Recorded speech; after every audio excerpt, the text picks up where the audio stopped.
Bagaimana jika seorang ibu rumah tangga di Swedia, negara yang konon paling sekuler di dunia, memeluk Islam secara diam-diam dari suaminya sendiri? Tapi justru sang suami malah ikut nyusul. Apakah ini cinta ataukah hidayah yang menular? Swedia, sebuah negeri di ujung utara Eropa, dikenal dengan salju yang memutih sepanjang musim dingin dan malam-malam yang gelap hampir sepanjang tahun. Negara ini termasuk dalam daftar negara paling sekuler di dunia. Agama dianggap pilihan pribadi, bahkan seringkali dihindari dalam ruang politik. Tapi siapa sangka justru di tengah hawa dingin itulah Allah menumbuhkan kehangatan iman di dada seorang wanita sederhana. Namanya Maria, seorang ibu rumah tangga biasa, tinggal di kota kecil bernama Lulea, dekat lingkar Arktik. Kehidupannya terlihat ideal, rumah nyaman, suami penyayang, 2 anak yang sehat, dan keuangan yang stabil. Tapi ada satu hal yang membuat hidupnya terasa kosong. Setiap malam, saat salju dan angin memukul jendela rumah, Maria duduk sendiri di ruang tengah. Pikirannya melayang, hatinya resah. Ia merasa seperti ada ruang kosong di dalam dirinya. Padahal secara logika, semuanya sudah ia miliki. Tapi ternyata, kebahagiaan sejati bukanlah soal harta, bukan pula soal pujian orang lain. Ia mulai bertanya dalam hati, apakah ini hidup yang sebenarnya? Pertanyaan itu terus menggema, seperti gema suara di lembah yang tak kunjung menemukan jawaban. Hingga suatu malam, Maria melihat sebuah video berjudul "Mengapa Muslim Sholat?". Awalnya ia mengira itu hanyalah ritual aneh. Tapi setelah mendengar kalimat, "Hanya kepadamu kami menyembah dan hanya kepadamu kami memohon pertolongan", Maria menangis. Di negeri yang dingin, di balik budaya yang menutup diri dari agama, ternyata masih ada cahaya yang bisa menembus celah-celah gelap. Di tanah yang membeku, kehangatan iman justru lahir. Dan dari sana, hidup Maria berubah untuk selamanya. Maria dan cahaya dari timur. Setelah malam itu, Maria tak bisa berhenti memikirkan Islam. Ia merasa seperti menemukan petunjuk pertama dari puzzle besar kehidupan yang selama ini membingungkannya. Ia mulai membuka video-video lain secara diam-diam tentang kisah para mu'allaf, tentang Nabi Muhammad, bahkan tentang apa itu tauhid. Tapi semua itu ia lakukan dalam diam. Kenapa? Karena di sekelilingnya, Islam bukanlah sesuatu yang dibicarakan dengan hangat. Media di Swedia seringkali menggambarkan Islam sebagai agama yang asing, bahkan mengancam. Tetangganya pun pernah berkata sinis saat melihat wanita berhijab di jalan. Kenapa mereka harus menunjukkan agamanya? Maria tahu, bila ia terlihat tertarik pada Islam, bisa saja ia dicemooh. Bahkan, suaminya sendiri mungkin akan mempertanyakannya. Maka ia memilih jalan sunyi, belajar secara sembunyi-sembunyi di sela-sela waktu anak-anak tidur dan rumah sudah sepi. Ia membaca terjemahan Al-Quran dalam bahasa Swedia, dan semakin ia baca, semakin ia merasa inilah jawaban yang selama ini ia cari. Ayat demi ayat seperti berbicara langsung pada jiwanya. Tak ada doktrin yang memaksa, hanya panggilan lembut dari Tuhan yang selama ini terasa jauh. Dan barang siapa yang Allah kehendaki untuk diberi petunjuk, niscaya dia akan melapangkan dadanya untuk menerima Islam. Quran Surah Al-An'am ayat 125.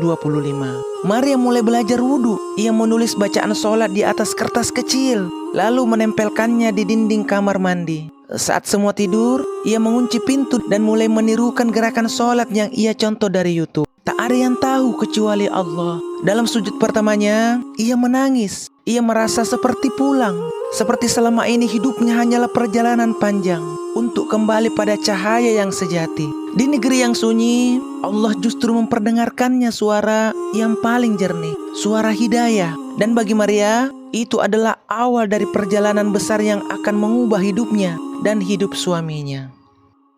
Suaminya curiga, tapi justru tertarik. Hari-hari berlalu, Maria semakin yakin dengan Islam. Ia tak lagi sekedar penasaran. Ia telah menjadi seorang muslim, meski belum mengucapkan syahadat secara resmi di depan siapapun. Hatinya telah bersaksi. Ia mulai rutin sholat malam, berdoa dalam bahasa Swedia, dan meminta kekuatan kepada Allah agar diberi keberanian. Tapi perubahan tak bisa selamanya tersembunyi. Suaminya, Jonas, mulai merasa ada yang berbeda. Maria kini lebih tenang. Ia tak lagi mudah marah seperti dulu. Ia menolak minuman beralkohol saat makan malam. Bahkan mulai meminta Jonas menurunkan volume musik saat anak-anak tidur. Semuanya terasa tak biasa. Hingga suatu malam, Jonas bertanya dengan nada pelan namun tajam, kamu lagi ikut kultus apa?" Maria terdiam, matanya membesar, tapi ia tak bisa menjawab. Ia hanya tersenyum kecil, lalu bergumam, "Aku cuma sedang mencoba jadi orang yang lebih baik." Jonas penasaran. Ia mulai mengamati gerak-gerik Maria lebih dalam. Ia membuka laptop istrinya, mencari tahu apa yang selama ini ia tonton. Dan disitulah ia menemukan histori YouTube penuh dengan video kajian Islam, ceramah, kisah mualaf, dan tafsir Al-Quran. Bukannya marah, Jonas justru terpukul. Selama ini dia mencari sesuatu dan aku tak tahu. Esoknya ia bertanya langsung, "Kamu masuk Islam?"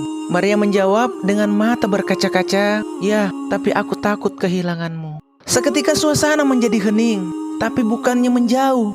Jonas justru berkata, "Aku tidak marah, aku cuma bingung. Tapi kalau itu membuatmu bahagia, aku ingin tahu kenapa." Itulah titik baliknya. Jonas mulai menonton video yang sama. Awalnya hanya karena penasaran, tapi perlahan ia mulai bertanya-tanya. Kenapa Muslim sholat 5 waktu? Mengapa mereka tidak makan babi?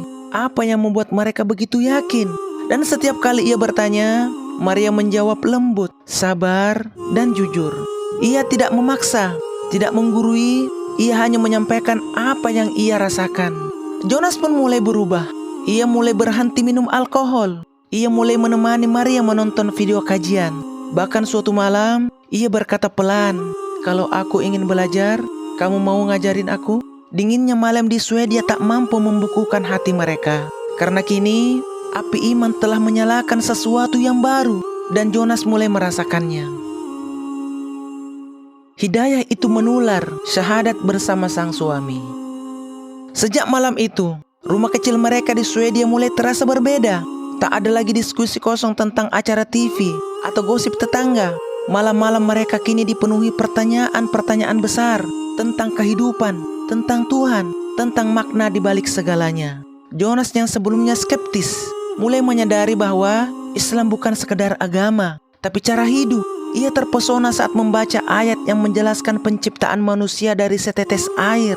Ia terdiam saat tahu bahwa di dalam Islam, Isa bukan Tuhan, tapi seorang nabi yang suci dan mulia. Setiap pertanyaan yang ia ajukan justru membuatnya makin penasaran. Dan Maria dengan sabar menjawabnya satu persatu. Tidak semua jawaban ia tahu, tapi yang ia tidak tahu, ia cari bersama. Kini mereka belajar sebagai pasangan, bukan karena ingin tampil islami, tapi mereka ingin hidup dengan hati yang penuh makna. Hingga di suatu hari di akhir musim semi, ketika salju mulai mencair dan matahari Swedia mulai terlihat lebih lama, Jonas mengucapkan kalimat yang membuat Maria menangis. "Aku ingin bersyahadat." Di hari yang tenang itu, tanpa keramaian, tanpa kamera, Jonas mengucapkan 2 kalimat syahadat dalam bahasa Arab yang ia hafalkan seminggu sebelumnya. Suaranya sedikit gemetar, tapi tegas. Dan Maria memandangi dengan air mata haru. Karena hidayah yang dulu ia simpan sendiri, kini menjadi harta bersama. Anak-anak mereka masih kecil, belum mengerti perubahan besar yang sedang terjadi. Tapi sejak saat itu, mereka mulai diajak sholat bersama. Mereka dikenalkan dengan nama Allah, diajarkan menyapa dengan Assalamualaikum, dan makan dengan tangan kanan sambil mengucapkan Bismillah. Jonas mulai belajar membaca Al-Quran, masih terbata-bata, tapi semangatnya mengalahkan rasa malunya. Mereka juga mulai mencari komunitas muslim terdekat, dan ternyata mereka tidak sendiri. Di balik negeri yang tampak sunyi dari agama, ada banyak hati yang juga sedang mencari cahaya. Swedia tetaplah dingin, cuacanya tetap menusuk tulang, tapi di dalam hati rumah kecil itu, kehangatan iman telah tumbuh. 2 jiwa yang awalnya jauh dari Islam, kini justru menjadi bagian dari umat yang besar. Dan semuanya bermula dari diam-diam seorang istri yang mencari Tuhan. Pertanyaan membelah opini. Kini, kehidupan Maria dan Jonas telah berubah total. Dari keluarga biasa di tengah masyarakat sekuler, menjadi keluarga muslim yang belajar menjalani hidup sesuai petunjuk ilahi.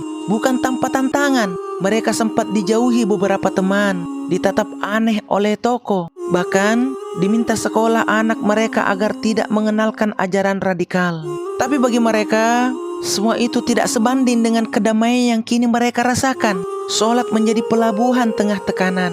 Al-Quran menjadi peta di saat mereka bingung harus melangkah kemana. Dan keluarga kecil ini mulai menjadi cahaya di lingkungan yang sebelumnya gelap dari nilai-nilai Islam. Suatu hari, Jonas berkata pada Maria, "Anehnya, semua hal yang dulu kuanggap kaku, sekarang justru memberiku rasa bebas."